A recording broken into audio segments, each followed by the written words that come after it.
Hello friends. पिछले कुछ सालों में डाइटरी कोलेस्ट्रॉल को लेकर काफ़ी ज़्यादा कंट्रोवर्सी होने लगी है। लोगों को ये लगने लगा है कि डाइटरी कोलेस्ट्रॉल क्योंकि शरीर के अंदर होने वाले ब्लॉकेजेस से बहुत क्लियर कट कोरिलेशन नहीं शो करता है, इसलिए लोगों को ये लगने लगा है कि क्या हम स्टैटिन्स या कोलेस्ट्रॉल कम करने वाली दवा लेने में भी सही है या नहीं। क्योंकि जब कोलेस्ट्रॉल का खाने पीने में जो लेते हैं उससे अगर ब्लॉकेज का कोई रोल नहीं है तो ब्लड कोलेस्ट्रॉल का भी कितना रोल है, और क्या ऐसे केसेस में स्टैटिन जिसके थोड़े बहुत साइड इफ़ेक्ट्स भी देखे गए हैं, तो क्या इस दवाई को लेना हमारे लिए पूरी तरह सेफ है, क्या इससे लॉन्ग टर्म फ़ायदे होंगे। इस कंट्रोवर्सी में स्टैटिन्स कहाँ बैठता है और स्टैटिन्स कितना जस्टिफाइड है आज की डेट में, उस ज़माने में जब कोलेस्ट्रॉल को लेकर ही इतनी कंट्रोवर्सीज़ है, आज उस चीज़ को डिस्कस करेंगे। टॉपिक पर जाने से पहले जो लोग हमारे चैनल पर नए हैं उन्हें रिक्वेस्ट करूँगा कि चैनल को सब्सक्राइब करें, वीडियोज़ को लाइक करें, फॉलो करें, कमेंट करें, शेयर करें और पूरा देखें। देखिए, कोलेस्ट्रॉल जो डाइट में होता है वो हमारे ओवरऑल ब्लड कोलेस्ट्रॉल लेवल को 15-20% तक अफेक्ट करता है। 80% कोलेस्ट्रॉल जो बॉडी में बनता है वो लिवर में बनता है, और स्टैटिन जो दवा है वो लिवर में बनने वाले कोलेस्ट्रॉल को अफेक्ट करती है, यानी जो 80% कोलेस्ट्रॉल का सोर्स है वो वहाँ पे काम करती है। खाने पीने के कोलेस्ट्रॉल से ब्लड कोलेस्ट्रॉल का बहुत क्लियर कट रोल आजकल डाउटफुल माना जाता है, क्योंकि बहुत सारे लोगों में ऐसा देखा गया है कि जब उनको हाई कोलेस्ट्रॉल या लो कोलेस्ट्रॉल वाला डाइट देते हैं तो ब्लड कोलेस्ट्रॉल लेवल पर उतना फ़र्क नहीं देखा जाता। लेकिन लिवर का इसमें रोल नहीं है या कोलेस्ट्रॉल जो बॉडी में बनता है उसका रोल नहीं है, ऐसी कोई कंट्रोवर्सी नहीं है। स्टैटिन्स उस लेवल पर काम करता है, इसलिए स्टैटिन्स के रोल को लेके कोई कंट्रोवर्सी नहीं है। इनफैक्ट कोलेस्ट्रॉल के रोल को भी हम जब बात करते हैं कि कोलेस्ट्रॉल से क्योंकि ब्लॉकेजेस इफेक्ट होते हैं तो नहीं, वहाँ पर भी ज़्यादातर साइंटिस्ट यही दिखाते हैं कि क्योंकि देखिए स्टैटिन से इतना फ़ायदा हो रहा है, इसलिए ये माना जा सकता है कि स्टैटिन्स क्योंकि कोलेस्ट्रॉल को कम करते हैं तो डेफिनेटली कोलेस्ट्रॉल के खाने से हमें फ़र्क तो पड़ेगा और कोलेस्ट्रॉल को कम करने से फ़ायदा होगा। लेकिन एक चीज़ ये भी समझने की ज़रूरत है कि ये जो स्टैटिन्स हैं वो सिर्फ कोलेस्ट्रॉल को कम करते हैं ऐसा नहीं है, वो बॉडी के बहुत सारे इन्फ्लेमेटरी मार्कर्स को भी कम करते हैं। एंडोथेलियल डिसफंक्शन यानी कि जो नलियों के अंदर की जो लाइनिंग होती है वहाँ पे जो सेल्स का फंक्शन होता है, हार्मोन बनाने का जो फंक्शन होता है, उसको भी वो मॉडिफाई करते हैं, उसको भी इम्प्रोवाइज़ करते हैं। हार्ट अटैक आने का जो मेन कारण है वो प्लाक रप्चर होता है कि प्लाक के ऊपर की मेम्ब्रेन लेयर फट जाती है, उसको स्टेबलाइज करने में भी वो काफ़ी मदद करते हैं। तो ऐसे केसेस में ज़्यादातर ये देखा गया है कि स्टैटिन से ज़्यादातर लोगों को फ़ायदा मिलता है, क्योंकि स्टैटिन को यदि आप ज़्यादा मात्रा में लेते हैं तो वो बहुत सारे तरीक़ों से मदद करता है। वो सिर्फ कोलेस्ट्रॉल को कम करके मदद करता है ऐसा नहीं है, वो बहुत सारे और भी तरीक़ों से आपकी मदद करता है। इसीलिए ज़्यादातर व्यक्तियों जिनका ब्लड कोलेस्ट्रॉल लेवल ज़्यादा है उनको स्टैटिन देने से फ़ायदा होता है, और ऐसा होने का कारण सिर्फ कोलेस्ट्रॉल को कमी नहीं होता है, इसे ऐसे लोगों को फ़ायदा होने के कारण बहुत सारे हो सकते हैं। उनमें कई फैक्टर्स ऐसे भी हैं जिस पर अभी रिसर्च जारी है और जिनको पूरी तरह से साबित नहीं किया जा सका है। इनफैक्ट एंडोथेलियल फंक्शन पे भी उसका किस तरह से बेनिफिट है, प्लाक स्टेबलाइजेशन पर भी कैसे बेनिफिट है, इन्फ्लेमेशन बॉडी का जो वो कम करता है उस पर भी कैसे बेनिफिट है, ये सारी चीज़ें पूरी तरह से साबित नहीं हो पाई है। लेकिन ऐसा माना जाता है कि क्योंकि ये सारी चीज़ों में वो मदद करता है, इसलिए स्टैटिन्स के रोल को लेकर कोई कंट्रोवर्सी नहीं है। स्टैटिन्स आज तक जितने भी ट्रायल्स में लोगों के लिए यूज़ किया गया है, ज़्यादातर केस में उसने यही साबित किया है कि पेशेंट को इससे फ़ायदा ही होता है, नुकसान नहीं होता है। इनफैक्ट कोलेस्ट्रॉल डाइटरी में जितना हम चेंज करते हैं उसके कंपैरिजन में यदि हम स्टैटिन लेते हैं तो उससे कई गुना ज़्यादा फ़ायदा रहता है, क्योंकि डाइटरी कोलेस्ट्रॉल जो है आपका कोलेस्ट्रॉल लेवल को 10-15% या 20% फ़र्क करेगा, और वो भी हर केस में कर पाएगा या नहीं श्योर नहीं है। कई बार कुछ पेशेंट में फ़ायदा होता है, कुछ में नहीं भी होता है। खाने में तेल घी का कट डाउन करने के बावजूद भी कई लोगों को कोलेस्ट्रॉल लेवल ड्रॉप नहीं होता है।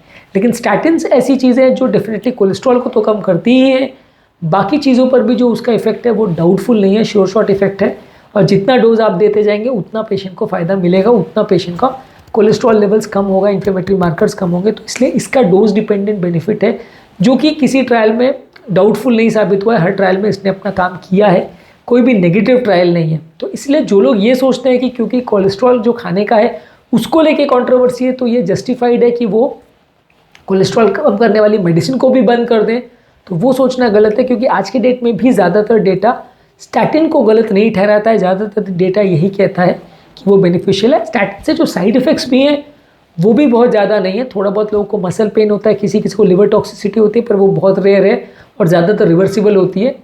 रेयर केसेस में किसी किसी को डायबिटीज़ का थोड़ा चांस बढ़ सकता है, पर वो भी एग्जैक्टली बहुत ज़्यादा नहीं है, और ज़्यादातर वो रोजुवास्टैटिन या टॉर्वास्टैटिन के साथ बहुत कम इफेक्ट है उसका।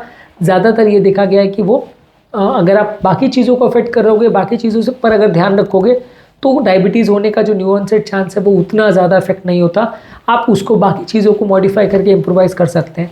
स्टैटिन से नए पेशेंट में डायबिटीज़ होने का चांस 1 in 256, यानी कि 256 पेशेंट्स को स्टैटिन देने से किसी एक व्यक्ति को उससे डायबिटीज़ हो सकती है। लेकिन ये भी बहुत सारे और फैक्टर्स से इन्फ्लुएंस हो सकता है, इसलिए इस चीज़ को भी हम श्योर शॉट नहीं मान सकते कि हर 1000 में 4 व्यक्ति को डायबिटीज़ हो ही जाएगी, ऐसा भी कोई श्योर नहीं। यदि वो अपना ध्यान रखे, बाकी खाने पीने का ध्यान रखे, वज़न कम रखे, बाकी चीज़ों के बारे में इग्नोर ना करें, जो फास्टिंग या इस तरह की टेक्निक से उनका प्रयोग करके वो अपने वजन को कम करने का प्रयास करें, तो वैसे लोगों में भी चांस काफ़ी है कि हो सकता है डायबिटीज़ ना ही हो। इसलिए डायबिटीज़ के होने के लिए हम सिर्फ स्टैटिन को ब्लेम नहीं कर सकते। और दूसरा ये है कि जो बाकी जो साइड इफ़ेक्ट्स हैं वो ज़्यादातर इतने सिग्निफिकेंट नहीं हैं और इतने डेंजरस भी नहीं है, पूरी तरह से रिवर्सिबल है, तो इसके लिए इतना टेंशन लेने की ज़रूरत नहीं है।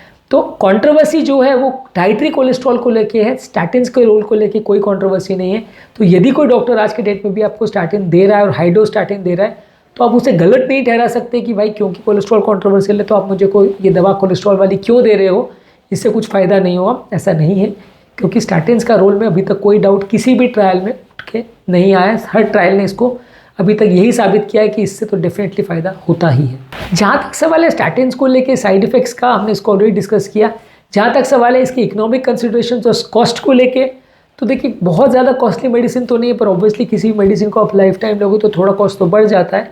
तो यदि किसी व्यक्ति का बॉर्डर लाइन अगर कोलेस्ट्रॉल है तो आप उसको डाइट और एक्सरसाइज से कंट्रोल करने का प्रयास कर सकते हो। मान लीजिए अगर आपको टारगेट 100 है और उसका 120 130 है तो हम डाइट से कंट्रोल कर सकते हैं।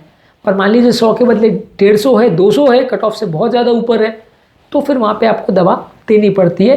आप सारे ये एस्पेक्ट्स पेशेंट के साथ डिस्कस कर सकते हो कि उसको क्या चाहिए, वो डाइट से कंट्रोल करना चाहता है या दवा से कंट्रोल करना चाहता है। डाइटरी मॉडिफिकेशंस भी करना इतना आसान नहीं है और उसको भी बहुत स्ट्रिक्टली लंबे समय तक मेंटेन करना इतना आसान नहीं है। तो ऐसे केस में पेशेंट को ही ऑप्शन देना चाहिए, उसको डिसीजन मेकिंग में इन्वॉल्व करना चाहिए कि वो क्या चाहता है। यदि वो चाहता है कि मेडिसिन लेना तो मेडिसिन ले, यदि वो चाहता है मेडिसिन नहीं लेना तो ना ले, थोड़े टाइम 6 महीने 1 साल ट्राई करके देखे। मैं यूजली अपने पेशेंट में ये फॉलो करता हूँ कि यदि किसी व्यक्ति का कोलेस्ट्रॉल बहुत ज़्यादा है तो तुरंत स्टैटिन स्टार्ट कर देते हैं, साथ में लाइफस्टाइल मॉडिफिकेशन भी करवाते हैं और फिर 6 महीने में रीअसेस करते हैं। यदि कोलेस्ट्रॉल लेवल थोड़ा सा ही ज़्यादा है तो वहाँ पे हम बिना स्टैटिन स्टार्ट किए उसको 6 महीने डाइट और लाइफस्टाइल चेंज करने को बोलते हैं। और यदि वो इसमें सक्सेसफुल होता है तो अच्छी बात है, नहीं सक्सेसफुल होता है तो फिर वहाँ पे उन पेशेंट्स को हम कोलेस्ट्रॉल कम करने वाले मेडिसिन को 6 महीने के बाद स्टार्ट करते हैं। पर ज़्यादातर इसमें सारे फैक्टर्स को, चाहे मेडिसिन के साइड इफेक्ट है, चाहे मेडिसिन का कॉस्ट है, चाहे डाइटरी मॉडिफिकेशंस कितने सक्सेसफुल होते हैं, स्टैटिन्स का कितना सक्सेसफुल होता है, ये सारी चीज़ों को भी ध्यान देना पड़ता है। स्टैटिन्स का भी हर पेशेंट में सेम इफेक्ट आएगा ऐसा ज़रूरी नहीं है, हर पेशेंट में साइड इफेक्ट भी सेम होंगे ऐसा भी ज़रूरी नहीं है, थोड़ा बहुत वेरिएशन इसमें आ सकते हैं। तो कितना इफेक्ट और कितना साइड इफेक्ट आ रहा है, कितना कॉस्ट है, ये सारी चीज़ों को ध्यान में रख के हमको हर व्यक्ति के लिए इंडिविजुअलाइज करना पड़ता है कि इस पर्टिकुलर व्यक्ति में इससे फ़ायदा होगा या नुकसान, और फिर उसके बेसिस पे हम डिसाइड करते हैं कि उसको क्या देना है। कुछ और भी मॉलिक्यूल्स अवेलेबल है एलडीएल को कम करने के लिए, जैसे कि एजेटिमिब है, बेम्पेडोइक एसिड है, PCSK9 इनहिबिटर्स है, ये भी कोलेस्ट्रॉल को कम करते हैं। लेकिन स्टैटिन जितना बेनिफिट देता है उतना ये बेनिफिट नहीं दे पाते हैं, क्योंकि स्टैटिन्स का बाकी जो रिसेप्टर्स पर इफेक्ट है वो इनमें उतना नहीं देखा जाता है। तो इसलिए बेनिफिशियल इफेक्ट्स जो है वो स्टैटिन्स के साथ जितना ज़्यादा है, बाकी मॉलिक्यूल्स में एज अ रिप्लेसमेंट आप यूज़ कर सकते हो जब पेशेंट को साइड इफेक्ट्स हो रहे हैं।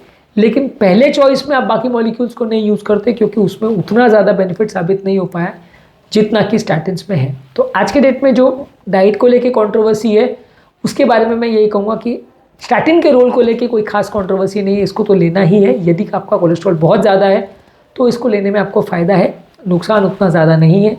यदि कोलेस्ट्रॉल बॉर्डर लाइन है और पेशेंट नहीं लेना चाहता या कॉस्ट नहीं करना चाहता है दवाई का, तो वैसे केस में वो लाइफस्टाइल मॉडिफिकेशन को ट्राई कर सकता है, बशर्ते वो हर 4-6 महीने में रीचेक करवाए। यदि बार बार ही उसकी कोलेस्ट्रॉल वैल्यूज़ ज़्यादा आ रही है और उसने सब कुछ ट्राई करके देख लिया है फिर भी वो कम नहीं कर पा रहा है अपना कोलेस्ट्रॉल वैल्यूज़, तो वैसे केस में आपको दवा देनी पड़ेगी। और यदि वो कम कर लेता है, उसको मेंटेन कर पाता है, तो उसमें भी आपको रेगुलर फॉलोअप तो रखना ही पड़ेगा। यदि वो मेंटेन कर लेता है तो अच्छी बात है, तो फिर आप दवा को बंद मेंटेन कर सकते हैं, बशर्ते आप रेगुलर फॉलोअप करते रहें। यदि कोलेस्ट्रॉल लेवल्स वापस से बढ़ते हैं तो दवा स्टार्ट करनी पड़ेगी। उम्मीद करूंगा कि आज के टॉपिक में कुछ नई बातें जानने को मिली होगी। जो लोग हमारे चैनल पर नए हैं उन्हें रिक्वेस्ट करूँगा कि चैनल को सब्सक्राइब करें, वीडियोज़ को लाइक करें, फॉलो करें, कमेंट करें, पूरा देखें और शेयर भी करें। Thank you.